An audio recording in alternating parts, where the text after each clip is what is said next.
What's going on, party people? It's your boy, comedian Reggie Jr., and I'm back with another episode of Meme Coin Mondays. If y'all would please do me a quick favor, please, man, go ahead and fondle that like button and hit the subscribe, man, because we're going to take you on another ride, man. That's right. So this Monday, we're going to talk about a couple of key terms, FUD and RUD. Now, before we do, remember this is not financial advice, only financial inspiration. We are just trying to educate the masses on this new exciting world of cryptocurrency because, hey, guess what? We're still learning ourselves. All right. Now, with that being said, we're going to go ahead and get into today's topic.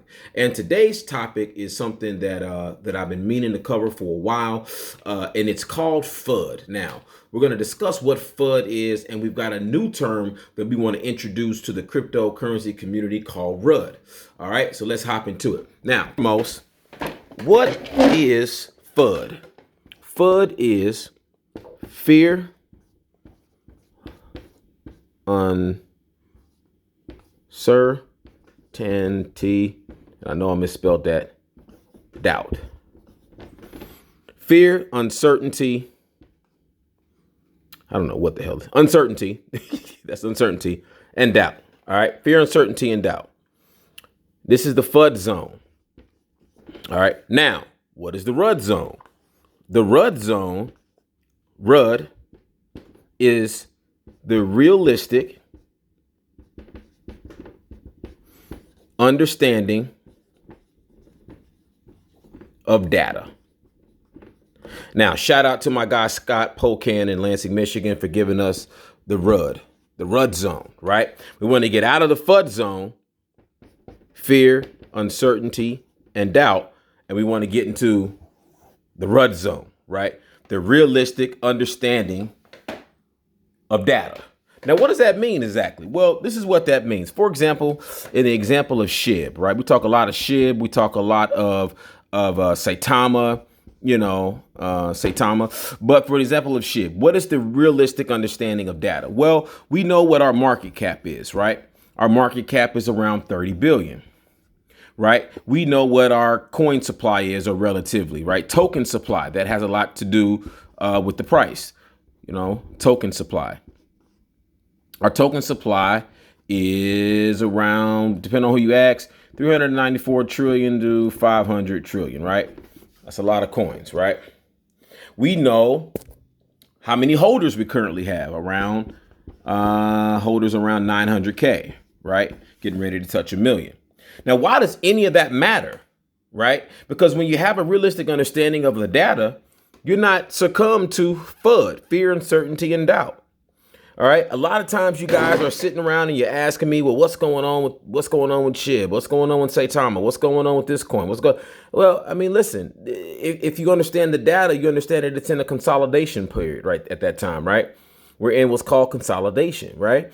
And so why this is important is because you won't be sitting up at night worried about, the price going to zero, right? You won't be worried about rug pulls, right? Especially if you are definitely in the RUD zone. You won't be worried about rug pulls.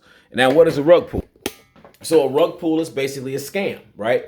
You're in a scam coin, like the Squid Games coin recently, where it was a scam. It was a rug pull, people put all their money in, and then when the anonymous developers got enough bread, they pulled all the liquidity out and they left people high and dry, right? So that's why it's important to have a realistic understanding of data. And let me give you an example of what realistic of understanding of data really looks like. For example, let's say you got a friend, right? And this friend this friend works at McDonald's, right? And this friend tells you, hey man, I'm gonna be a millionaire working at McDonald's. Now, we all know if you're making $15 a damn hour, you are never gonna be a millionaire just working at McDonald's. But this person just believes that they'll be a millionaire one day. And who are you and I to tell them otherwise, right? But we know in the back of our minds that there's no way this fool is going to be a millionaire working at McDonald's. He or she does not have a realistic understanding of the data.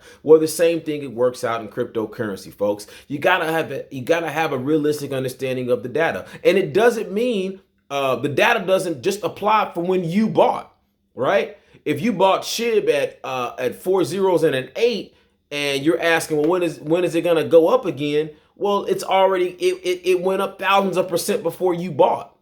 So you also got to consider where you bought in at, and you got to zoom out and look at what the coin has done in the last 7 days, 14 days, 30 days, 60 days, 90 days, a year, right?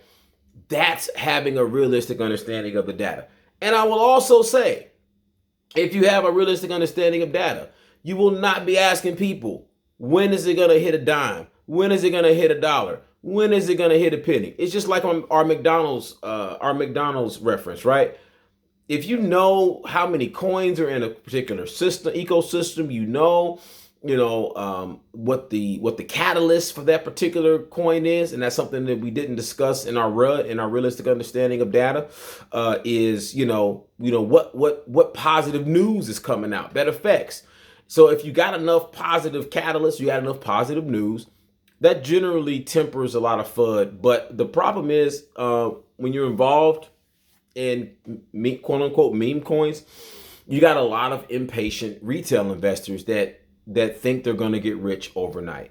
I can personally tell you, as a man who owns billions of SHIB and billions of Saitama coin, you're not going to get rich overnight unless you bought when it first dropped, or you've got a lot of money to just buy up the coin supply and flip a quick profit, right? I've been holding SHIB since February, and trust me, I've seen dark days with SHIB in terms of months of consolidation, right?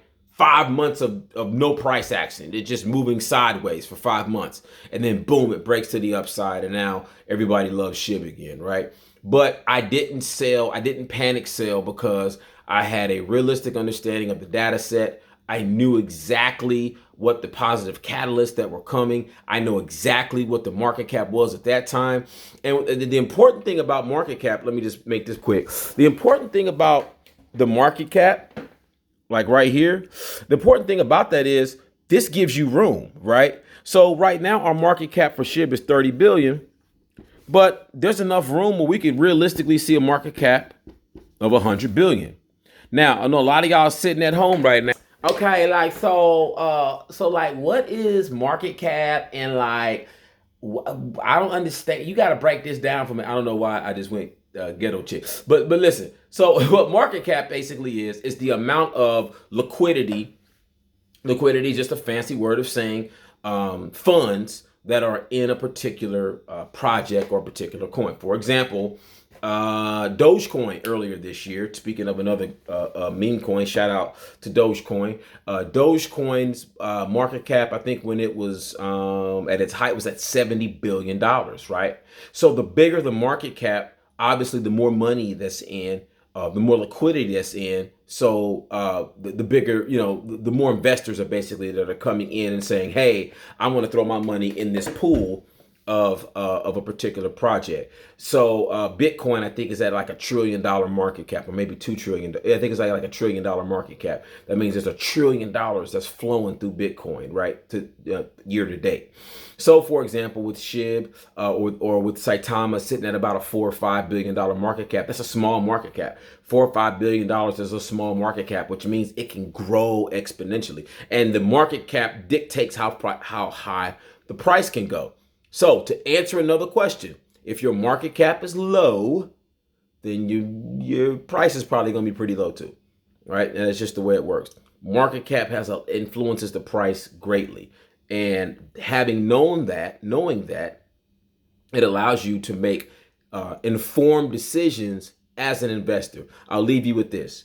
Had I known in February, had I had a more realistic understanding of the data in February when I initially bought SHIB, I would have bought a lot more. But I figured, hey, I've got a few billion on this lottery ticket coin. I'm good. I'm going to stack up on these other coins. I'm going to stack up on my XRP, Cardano, Chainlink, whatever. Had I known at that time that the market cap was low, the coin was cheap, that I should be safe and get at least 20 billion, right?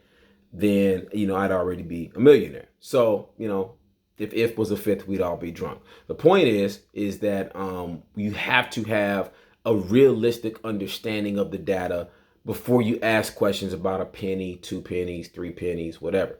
Now, I do have a price prediction or update on a previous price prediction for SHIB and Saitama. I'm still sticking to my SHIB price prediction for the end of the year to be at 3 zeros and a 9.